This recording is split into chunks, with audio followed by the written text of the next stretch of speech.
Yes, देखिए reporters की तैयारी के लिए जो बैठे हुए हैं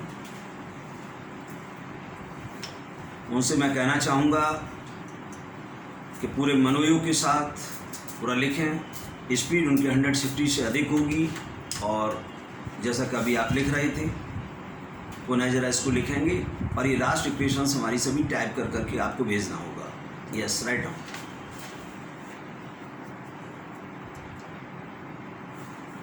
यस भाइयों और बहनों, मुझे अपने देश के प्रसिद्ध नेता, स्वतंत्रता सेनानी और कुशल प्रशासक स्वर्गीय पंडित गोविंद वल्लभ पंत के नाम पर स्थापित भारत के इस पहले कृषि विश्वविद्यालय के 12वें दीक्षांत समारोह में शामिल होकर बड़ी प्रसन्नता हो रही है। इस विश्वविद्यालय की स्थापना 1960 में हुई थी, जो देश में वैज्ञानिक कृषि शिक्षा के विकास के इतिहास में एक महत्वपूर्ण कदम है।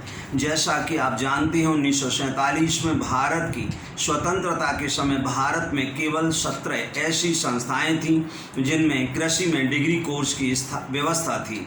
स्वतंत्रता प्राप्त करने के तुरंत बाद देश को खाद्य उत्पादन में तेजी से वृद्धि की आवश्यकता थी। इसलिए ये आवश्यक हो गया कि देश में कृषि की शिक्षा प्रणाली की फिर से जांच की जाए। जल्दी ही यह अनुभव किया गया कि उत्पादन बढ़ाने के लक्ष्य को केवल तभी प्राप्त किया जा सकता है जबकि कृषि में विज्ञान और प्रौद्योगिकी का प्रयोग किया जाए। विज्ञान पर आधारित कृषि के विकास के लिए प्रशिक्षित व्यक्तियों का होना बहुत आवश्यक है। इसे ध्यान में रखते हुए भारत सरकार ने 1946 से 49 में हमारी भूतपूर्व सम्मानित राष्ट्रपति स्वर्गीय डॉक्टर राधाकृष्णन की अध्यक्षता में विश्वविद्यालय शिक्षा आयोग की नियुक्ति की, जिसे भारत में उच्च शिक्षा की समस्त प्रणाली की जांच करने और उसमें सुधार लाने के लिए अपनी सिफारिशें देने का काम सौंपा गया।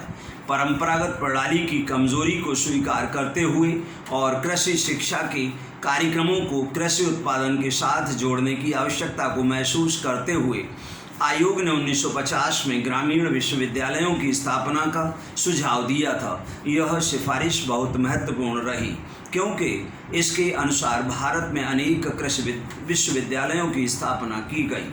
उस समय संसार के अलग अलग भागों में कृषि की उच्च शिक्षा की जो प्रणालियां थीं, उनका अध्ययन करने के बाद भारत सरकार इस नतीजे पर पहुंची कि अमेरिका में शिक्षा की ग्रांट कॉलेज प्रणाली भारत के लिए अधिक उपयुक्त है। मैं समझ रहा हूं आप लोगों ने पूरा लिखा होगा। जरा एक कोई भी स्टूडेंट पढ़ें जरा इसको। कौन पढ़ेगा? यस, आवाज तेज करिए। भाइयों और बहनों, मुझे अपने देश के प्रसिद्ध नेता, स्वतंत्रता सेनानी और कुशल प्रशासक स्वर्गीय पंडित गोविंद वल्लभ पंत के नाम स्थापित भारत के